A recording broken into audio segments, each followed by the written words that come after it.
जय श्री राम। हर हर महादेव।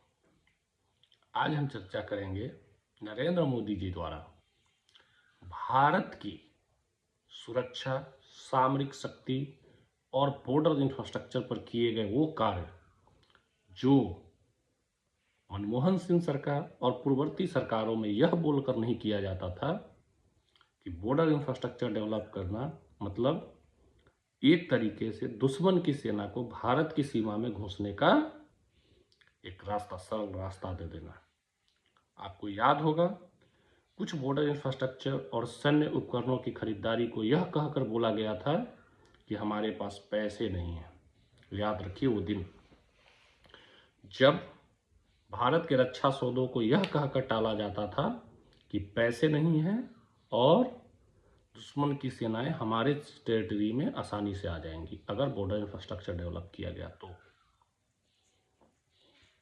ये एक अप्रोच था एक सरकार का।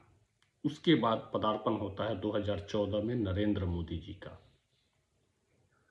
यह सरकार इस अप्रोच के साथ बैठती है और बढ़ती है कि सुरक्षित है तभी राष्ट्र को शक्तिशाली बना सकते हैं, समृद्ध बना सकते हैं। अगर हमारी सेनाएं और उनकी रसद, उनकी हथियार आपूर्ति सीमा पर निर्बाध होती रहेगी तभी हम सुरक्षित हैं। क्रिटिकल बॉर्डर इंफ्रास्ट्रक्चर शुरुआती में, फिर उसका बॉर्डर इंफ्रास्ट्रक्चर और उसके बाद सैन्य उपकरणों की खरीदारी और भारत में ही निर्माण पर जोर देना, ताकि युद्ध के समय में विपरीत परिस्थितियों में अगर आपके सप्लाई लाइन टूट भी जाए तो आपके पास इतनी क्षमता हो कि युद्ध को निर्णायक मोड़ तक ले जाए खुद से। क्योंकि रसिया यूक्रेन लड़ाई के बाद इंडिजनाइजेशन, सेल्फ रिलायंस की बात दुनिया के सामने उभर कर आई है। अब सोचिए एक सरकार कैसी थी, दूसरी सरकार कैसी है। एक सरकार जिसके शासनकाल में लगभग 42-43 हजार स्क्वायर किलोमीटर जमीन चीन के कब्जे में चला जाता है। एक पूरा देश तिब्बत चीन के कब्जे में चला जाता है। उसके विदेश नीति का डफली पीटते हैं। और एक सरकार जिसके शासनकाल में 1 इंच हम खसकने नहीं देते हैं। इनफैक्ट पिछले कुछ हफ्ते पहले खबरें आई थी कि कितना एरिया हमने खाली कराया है, और वो भी वाइटल एरिया। लेकिन बोला जाता है इन्होंने सरेंडर कर दिया। एक विफल विदेश नीति है। एक सरकार जो परमाणु परीक्षण करती थी अटल जी की, उसके खिलाफ भी विरोध हुआ। एक सरकार, याद रखिएगा, एक सरकार ऐसी भी आई नरेंद्र मोदी की जिसने ऑपरेशन शक्ति किया था, एंटी सैटेलाइट किलिंग। वही सरकार एक कदम और बढ़ के एनिमी सैटेलाइट स्नूपिंग काबिलियत भी हासिल करी है हमारे वैज्ञानिकों की मदद से। हाँ, विदेश में बेहतर अपॉर्चुनिटी के तलाश में भारत छोड़कर भागने वाले कुछ लोग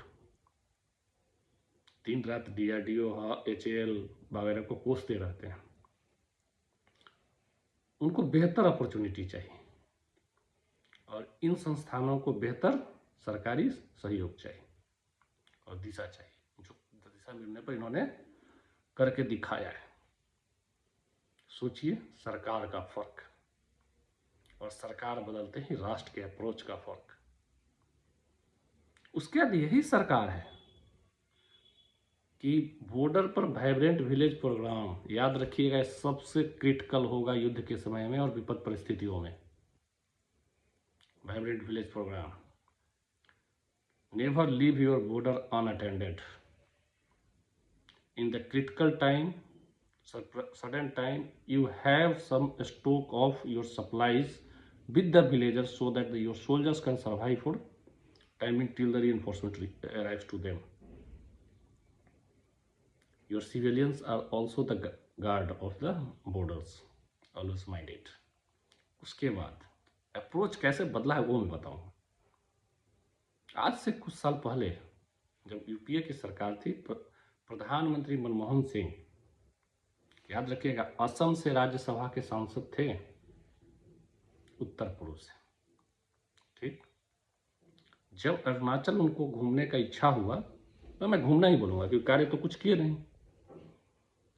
तो जैसे यह नोटिफाई हुआ, चाइना के विदेश विभाग ने एक आपत्ति दर्ज करी और भारत के, फिर से बोलता हूँ, मनमोहन सिंह लेड सोनिया गांधी की सरकार के पैर खिसक गए, थरथराने लगे। ये दुर्भाग्य था मेरे देश का कि किसी विदेशी दबाव में मेरे देश का प्रधानमंत्री अपने ही टेरिटरी में नहीं जा पाया। और आज देखिए, कल ही देखे हैं एक दृश्य जहाँ सुखोई भी गरजा है, राफाल भी गरजा है, और हाईवे पर C-130 से खुद स्वयं नरेंद्र मोदी जी उतरे हैं। यह है नए भारत का अप्रोच। इसी नए भारत में, इसी नेफा में, नॉर्थ ईस्टर्न फ्रंटियर में, सीमा के LAC के 25 किलोमीटर के दायरे में एक्सप्रेस बन रहा है, एक्सप्रेस वे, 4 लेन एक्सप्रेस। जानते हैं इसका वैल्यू कि आपकी LAC जो है कहीं से भी 25 किलोमीटर की एक्सेसिबिलिटी पे होगी। अब सोच लीजिए किस तरीके से काम हो रहा है। लेकिन नहीं जी, नरेंद्र मोदी जी तो नॉर्थ ईस्ट को इग्नोर कर दिए हैं। लास्ट नोट द लिस्ट, हाँ, मुझे किसी को मेरे विचारधारा में आने में कोई दिक्कत नहीं है, लेकिन कोई व्यक्ति अगर आते ही मेरे उस व्यक्ति के विचारधारा पर सवाल उठा दे रहा है, जिसका एक अपना ट्रैक रिकॉर्ड है पिछले 50 साल का, 60 साल का, जो 5 दिन पहले मेरे विचारधारा में जुड़ा है, वो उंगली उठाएगा, तो भैया अपने यहाँ एक कहावत है, फूफा आए और ज़्यादा बदमाशी करे तो पहले माथे पर 2 और मुंह पर 4 जूते दो। ठीक है, तो उसका इलाज यही है। बहुत हो गया बातचीत, ये बातचीत के नहीं, लात के अधिकारी। और हाँ, मैं सामने वाला अगर ये हो, दंडी हो, तो उसके साथ प्यार से नहीं बात करता। और सरकार तुम जैसे छपरियों की वजह से नहीं आई है। नरेंद्र मोदी का अपना ट्रैक रिकॉर्ड था 11 सालों का, जिसको जनता ने देखा, जनता को लगा यही विकास, यही अप्रोच देश भर के लिए चाहिए, नरेंद्र मोदी को चुना। नरेंद्र मोदी यूपीए से, जनता यूपीए के शासनकाल के इनडिसिसिवनेस, करप्शन से त्रस्त थी। नरेंद्र मोदी में एक अपॉर्चुनिटी दिखा और नरेंद्र मोदी जी ने आशा से अधिक डिलीवर किया। हाँ, तुम लोग पैसा लेके फ्रस्ट्रेटेड फील हो सकते हो, दैट इज डिफरेंट थिंग। पैसे लेकर थिरकने वाले दरबारी सरकार को सलाह नहीं दे सकते हैं, उनका काम सिर्फ नोट के धुन पे थिरकना होता है। तो याद रखिए, आप थिरकने वाले दरबारी हैं या सच में सरकार के शुभचिंतक या जनता के शुभचिंतक। जय श्री राम, महादेव।